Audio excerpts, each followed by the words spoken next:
A few moments ago. My house! Yes! I won it! You're trespassing on my property! You didn't win my yard! All of you! Daddy, chill. What the hell is even that? Yeah, that about covers it. Listen, I think everybody that is involved with this entire debacle should be just a little bit embarrassed.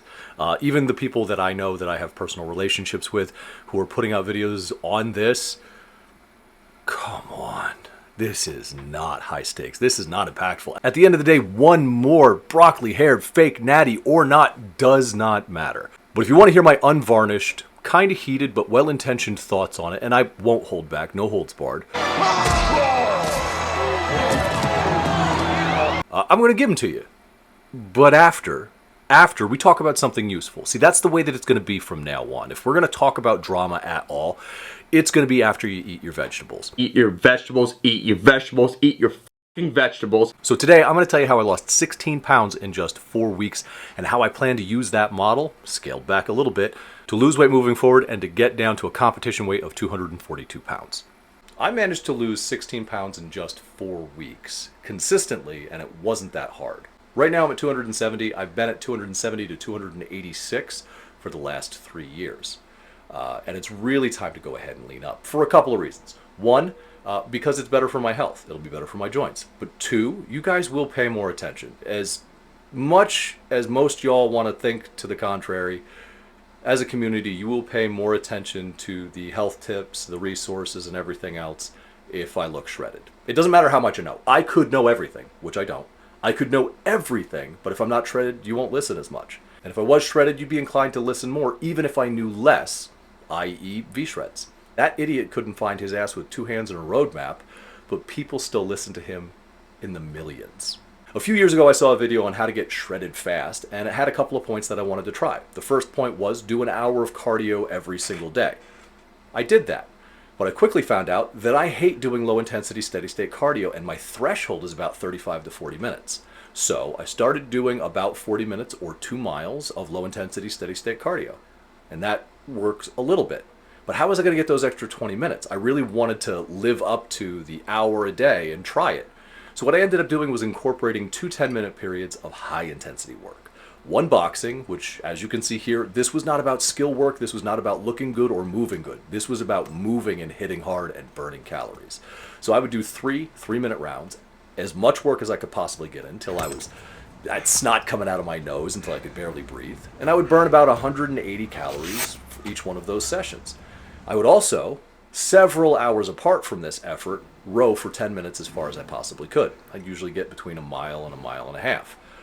It was very difficult, and I was always left just blasted and winded. But those 2 periods, I would burn around 300 to 350 calories between them. In addition to the 500 calorie deficit to 700 calorie deficit, I was eating a little bit less food. Totally manageable when my starting intake is between 33 and 3,500 a day.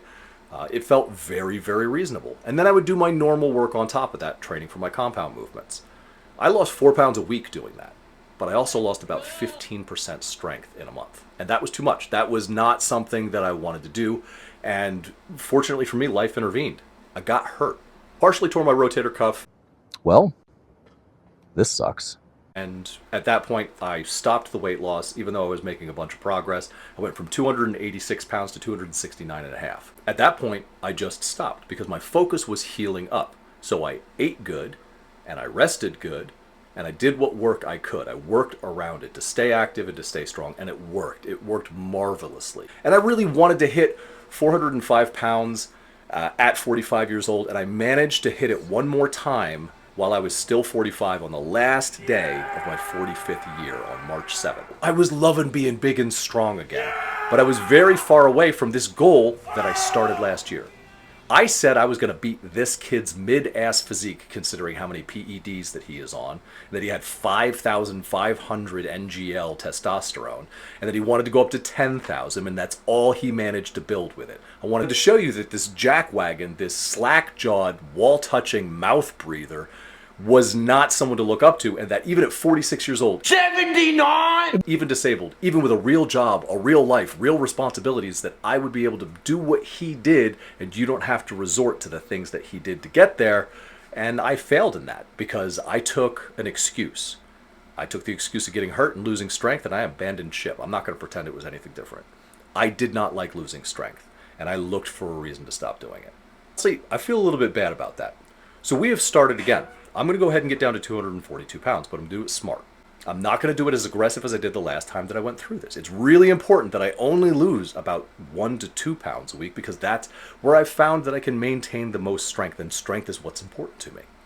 I've got this charity competition coming up, Squats for Tots, and I don't want to be weak for that. So how am I going to scale what I did back enough in order to continue to make progress? Instead of an approach where I incorporate both high-intensity training and low-intensity steady-state cardio, it's going to be an either-or. I'm still going to do my compound training, and I am either on a given day going to do two 10-minute periods of high-intensity work, or I'm going to walk for 35 to 40 minutes, getting as far as I can in that time, at least 2 miles every single day.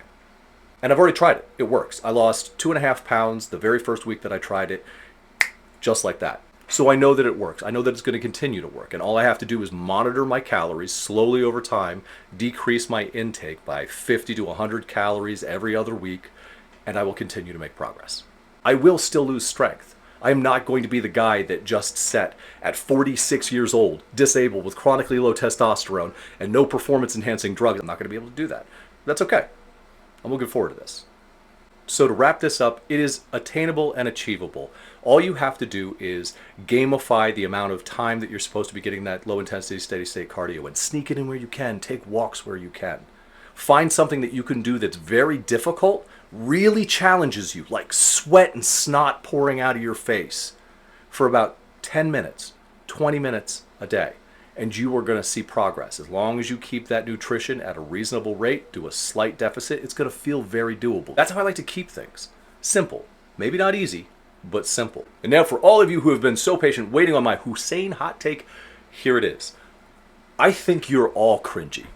I think all of you messed up. I think all of you have egg on your face. I think all of you made bad decisions. This is dumb. It is so low stakes. And Greg Doucette, dude, I think it was an obvious move. Now, let's talk about it real quick. Greg Doucette, after defending Hussein and saying, I've seen his blood work, the guy is natty, after the whole challenge where Hussein put up $100,000 if he ever fails a test, after other people have said, no, these are the tests that you have to take, and this is how you're going to take them, and I'm personally going to be there for him.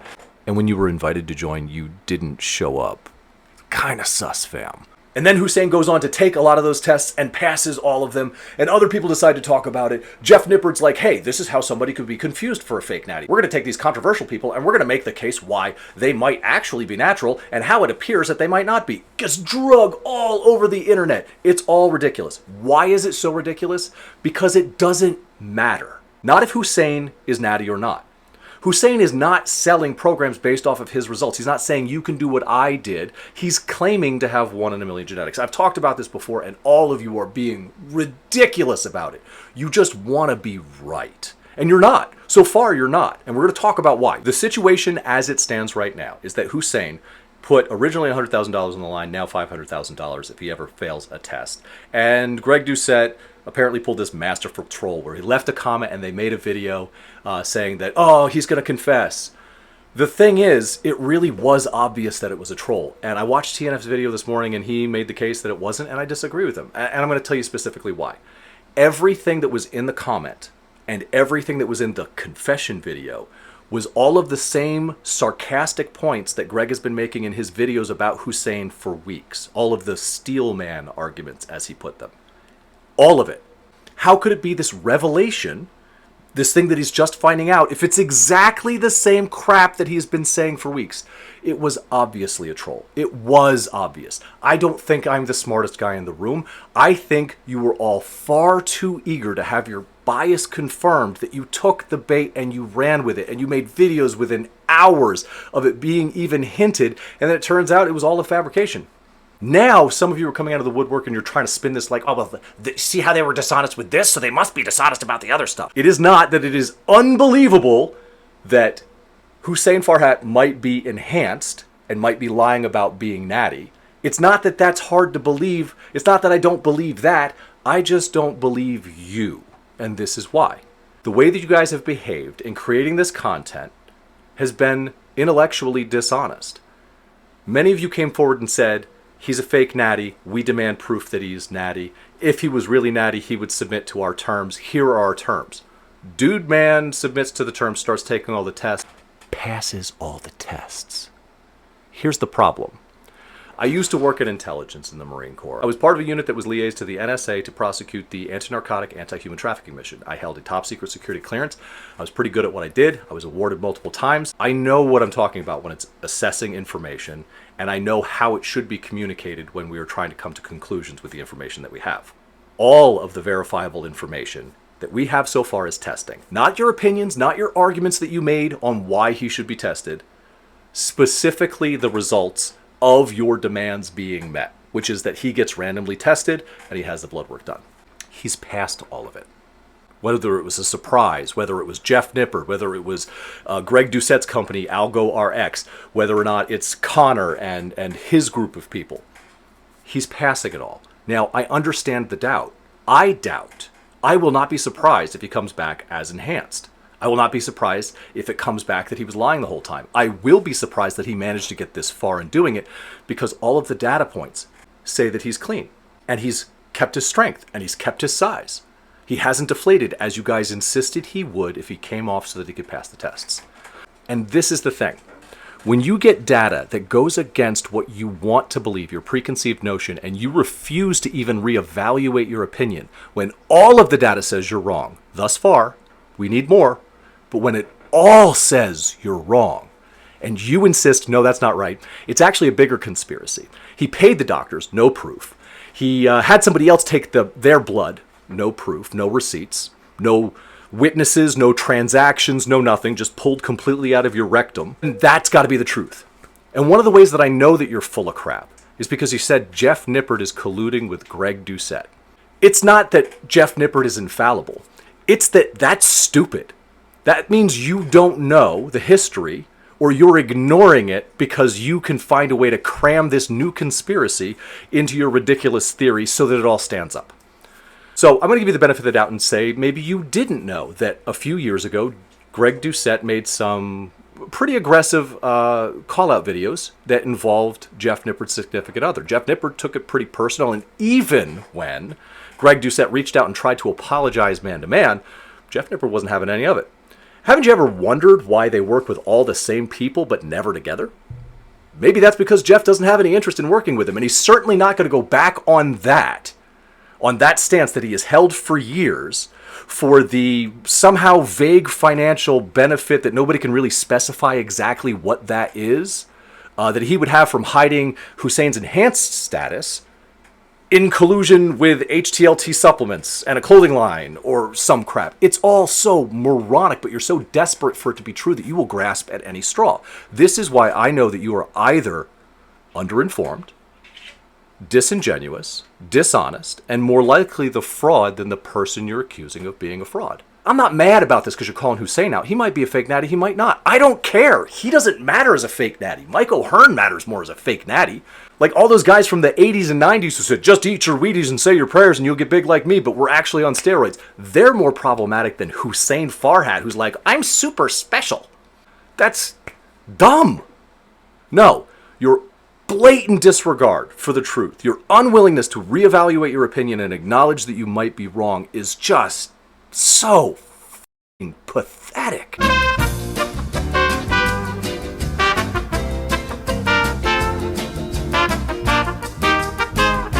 Now, there are some folks, I think Anabolic Stick is one of them, who are insisting that the WADA testing would be greater.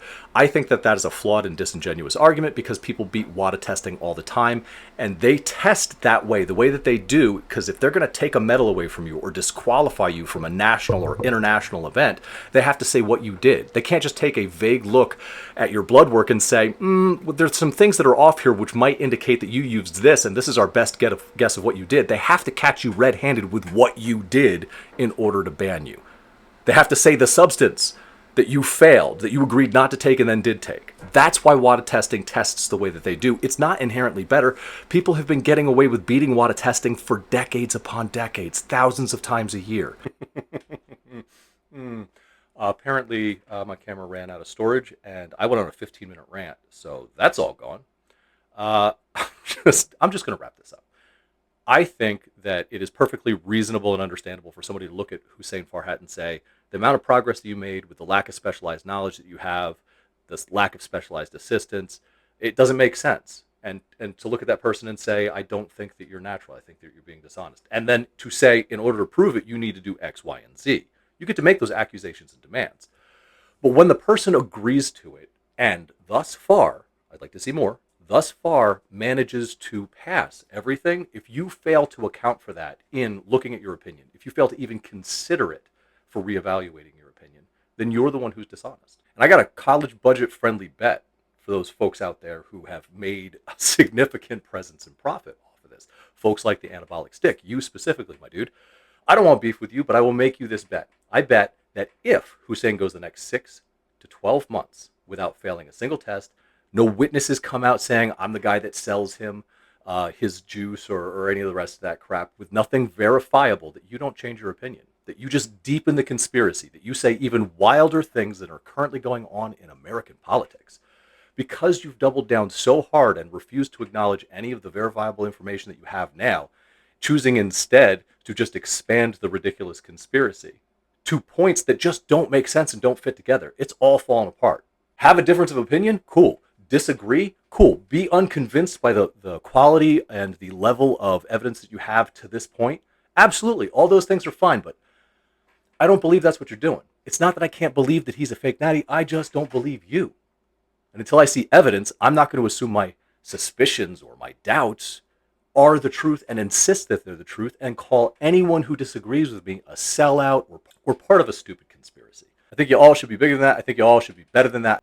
Everybody involved, you look a little bit silly. You do, to me. Anyway, that's the video for today. That's one man's opinion. If you liked it, I got a button for that. If you didn't like it, I got a button for that too, and it really doesn't hurt my feelings which one of those you use. Either way, let me know about it in the comment section below.